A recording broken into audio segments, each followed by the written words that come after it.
Hi, welcome to our Airbnb. This is a short tutorial on how to operate our Japanese wood-fired hot tub. First thing to know, hose is on the side of the house here.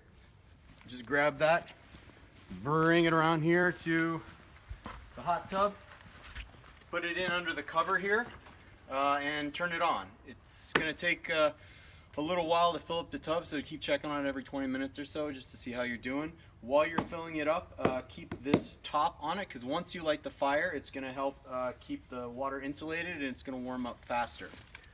Before you start the fire though, the most important thing to know about this hot tub is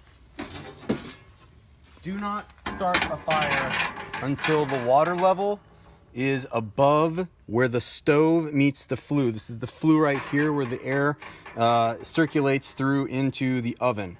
It should be about 2 inches down from the top of the hot tub. It is really, really important. If you don't do that, the stove and the flue will overheat and it will melt. I know this from personal experience. I almost did it. So again, really important. The water level before you do anything related to fire has to be about 2 inches down from the top of the hot tub. Okay, you can check that by this triangular piece of aluminum right here. So once you've filled up the tub to the proper level, you're gonna prepare this thing to light a fire. This is the stove right here. You're gonna remove the cover. This is the flue. Like I said before, this is the flue valve. When it's horizontal, it means the valve is cutting off any air circulation, which you don't want to start the fire. So you want to turn it at a 45-degree angle for optimum air circulation. And then you're gonna come over here to the kindling, which is the small skinny sticks. You're gonna grab a bunch of those and you're gonna bring them over here and you're gonna put them down here in the stove. And you're gonna wanna put them in a teepee shape or just an interlocking zigzag shape so that air can circulate through them, which will help the fire burn quicker and faster. Once you've got a bunch of those at the bottom and you light them, once you've got that fire going, you're gonna come back over here to the wood pile and grab some more substantial logs, 2 or 3 to start off with, and you're gonna put them on top of the burning kindling. Once those catch fire, you should be on your way to getting a nice warm temperature for the water. For maximum heat, you wanna keep this stovetop off of the opening here. It's gonna allow the maximum amount of air to come in and heat that fire. You don't want to stack the wood more than 3/4 of the way up from the stove, otherwise the fire becomes too unmanageable. So once you've got that going, and you want to check it occasionally, because it's going to take a while to heat the water. So again, you want to check that every like half an hour or so, and just make sure you're adding more wood as the wood that's in there burns down. There's a thermometer on the front side of the tub. You can stick it in the water, and that can give you an accurate reading as to where you want it to be, usually around 102, 104, depending on how hot you like it.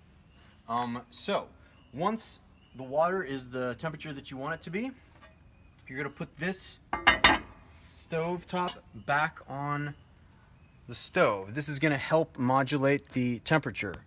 So doing this, shutting it completely, kills the fire. You're gonna do that when you're totally done. But while you're in it, you wanna keep it open just enough so that this bar is open here. That's providing the optimum flow of oxygen through it. If the water gets too hot, you can close it a little bit more so that there's just a little bit more that's gonna kill the fire a little bit, and you can add some more cold water from the hose to cool it down. So once you've got that going, enjoy yourself in the hot tub. When you're done, oh yes, when you're heating up the water, a lot of times the cold water will stay at the bottom and the hot water rises to the top. So you want to mix that up. There's going to be a paddle provided.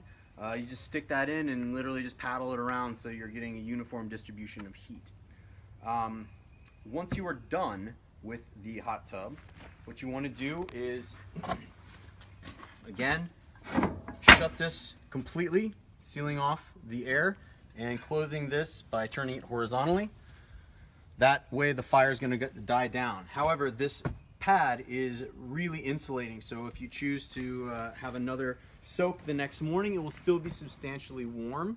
And if you want it warmer, you can always just start a fire in it again, but this will keep it warm overnight. So Once you are completely done and you have enjoyed your stay and are leaving, we'd ask that you take the plug out at the bottom of the hot tub to drain it.